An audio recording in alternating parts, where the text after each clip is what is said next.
नमस्कार। आज अधिक भाद्रपद कृष्ण नवमी शके 1934 सादर करत आहोत ठाणे वार्ता। ठळक घडामोडी। जिल्ह्यातील 4 धरणं भरली, पाणी टंचाईची चिंता मिटली। अन्न आणि औषध प्रशासनाच्या ठाणे विभागाने पकडला 15 लाखांचा गोवा 1000 जर्दा। आणि जोशी बेडेकर महाविद्यालयातील प्राध्यापिका प्रियंवदा टोकेकर यांना सावित्रीबाई फुले आदर्श शिक्षिका पुरस्कार। या आणि इतर घडामोडी विस्तृतपणे, पण काही क्षणातच। महाराष्ट्र नवनिर्माण सेनेने टोल विरोधी आंदोलन हाती घेतलं असल्याने मिफ्टाच्या सिंगापूर येथील नाट्य आणि चित्रपट वितरण पुरस्कार सोहळ्याला उपस्थित राहणं शक्य नसल्याचं राज ठाकरे यांनी काल ठाण्यात बोलताना सांगितलं। ठाण्यातील मिफ्टा नाट्य चित्रपट महोत्सवाचा समारोप राज ठाकरे यांच्या उपस्थितीत झाला, त्यावेळी ते बोलत होते। महाराष्ट्र नवनिर्माण सेनेने टोल विरोधी आंदोलन छेडलं असून म्हैसकर संचालित IRB कंपनीचे अनेक टोल नाके आहेत। पाकिस्तानी कलाकार असलेल्या सूरक्षेत्र या कार्यक्रमाला केलेला विरोध मागे घेतल्यानंतर मांडवली झाल्याच्या आरोपाची पार्श्वभूमी या नकारामागे होती। मांडवलीचे आरोप होत असल्याबद्दल राज ठाकरे यांनी यावेळी तीव्र नाराजी व्यक्त केली। सूरक्षेत्राच्या निर्मात्यांनी या कार्यक्रमावर बराच खर्च झाल्याचं सांगितलं, तर बोनी कपूर यांनी आपल्यावर किती कर्ज झालाय याचा पाढाच वाचून दाखवला।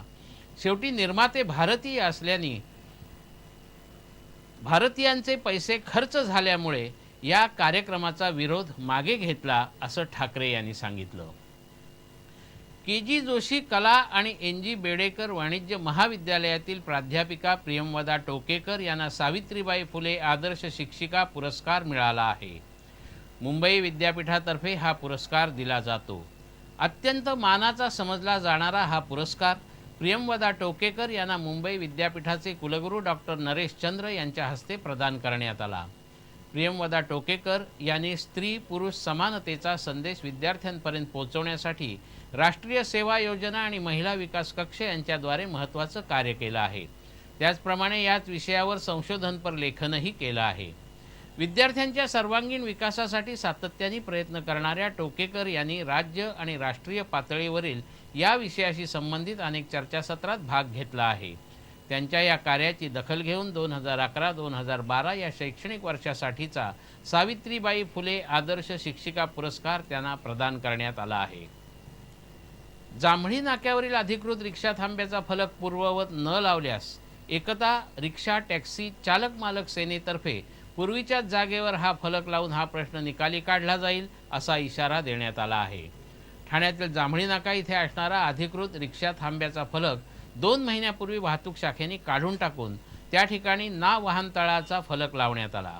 या ठिकाणी रिक्षा उभ्या करणाऱ्या रिक्षा चालकांवर दंडात्मक कारवाईही करण्यास सुरुवात झाली।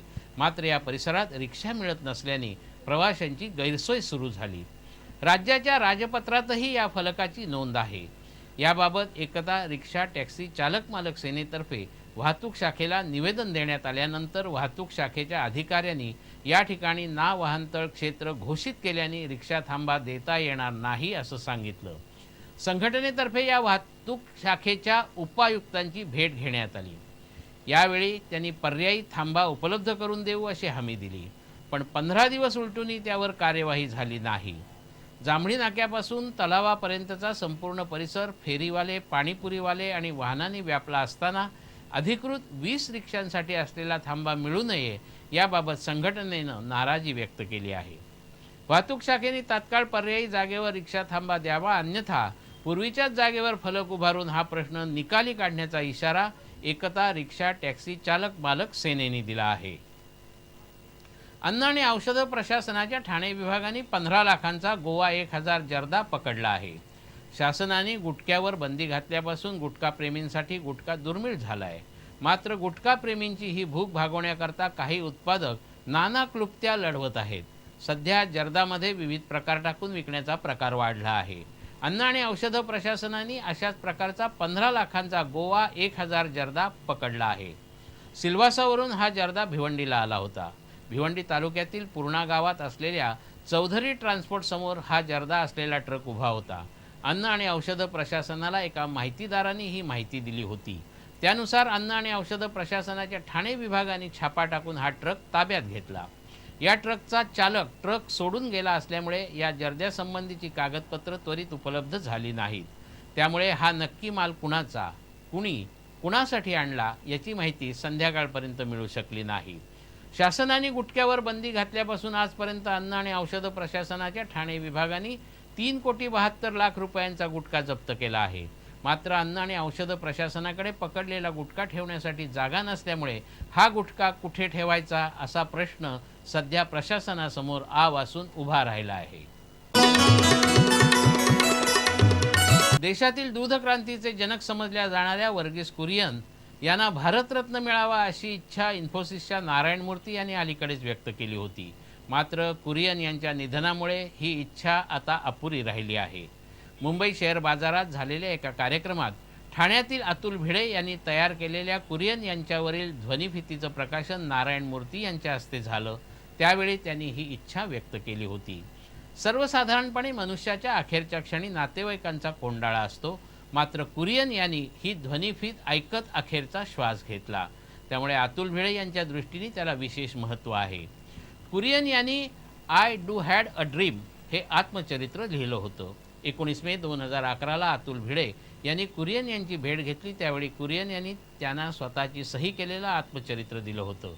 आपल्याकडे वाचनाची आवड तशी कमीच असून त्यात आत्मचरित्र वाचण्याकडे लोकांचा फारसा कल नसतो. त्यामुळे the man who made the elephant dance हे ऑडिओ बुक भिडे यांनी तयार केलं. टॉम अल्टर यांच्या आवाजात तयार करण्यात आलेल्या या ऑडिओ बुकमध्ये Shyam Benegal, Roger Pereira, Sylvester Chunna, Shashi Tharoor, RS Sodhi, Raju Narisetti, doctor Kartar Singh, doctor Bruce Scholten अशा अनेक नामवंतांनी कुरियन यांच्याबद्दल आपली मतं व्यक्त केली आहेत. विशेष म्हणजे या ऑडिओ बुकची प्रस्तावना दस्तूरखुद्द रतन टाटा यांच्या आवाजात आहे. हे ऑडिओ बुक ऐकत असतानाच कुरियन यांनी अखेरचा श्वास घेतला. आपल्या दृष्टीने ही गोष्ट म्हणजे एक अनमोल ठेवा असून त्यांच्या कार्याला आपली ही एक आदरांजली असल्याचं अतुल भिडे यांनी सांगितलं. महाराष्ट्र ST वर्कर्स काँग्रेस म्हणजे इंटकतर्फे राज्य परिवहन महामंडळ कामगारांच्या विविध मागण्यांकडे लक्ष वेधण्यासाठी निदर्शनं करण्यात आली. कामगार करार 4 वर्षाचाच झाला पाहिजे. मूळ वेतनात 30% वाढ करण्यात यावी. कामगार करार होईपर्यंत मूळ वेतनाच्या 25% अंतरिम वाढ मिळावी. कनिष्ठ वेतन श्रेणी रद्द करावी. तसंच मॅक्सी कॅबला परवानगी देऊ नये अशा विविध मागण्यांसाठी ही निदर्शनं करण्यात आली. मान्यताप्राप्त कामगार संघटनेनं करार संपण्यापूर्वी 1 वर्ष आधीपासून वाटाघाटी करण्याची आवश्यकता होती.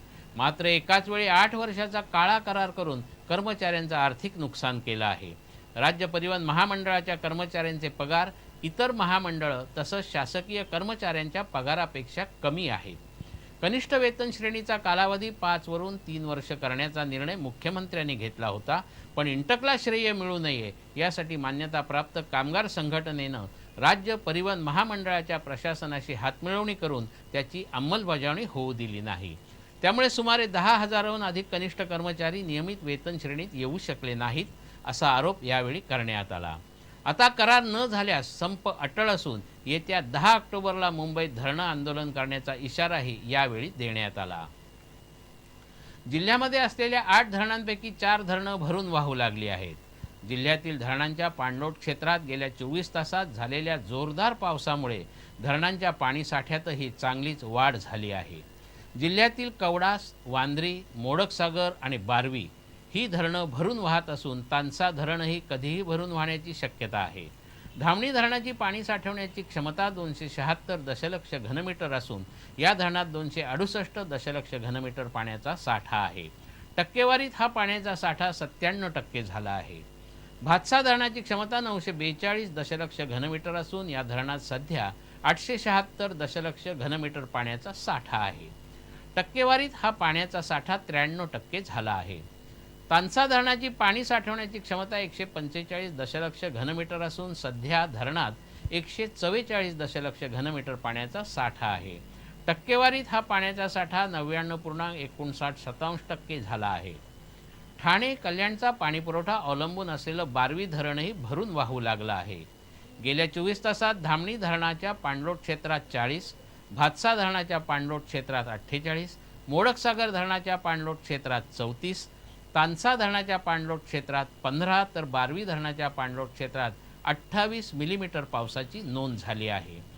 आता जिल्ह्यातील महत्त्वाचं असं भातसा धरण भरणं बाकी असून या धरणामध्ये गेल्या वर्षीच्या तुलनेत यावर्षी 59 दशलक्ष घनमीटरनी पाण्याचा साठा कमी आहे.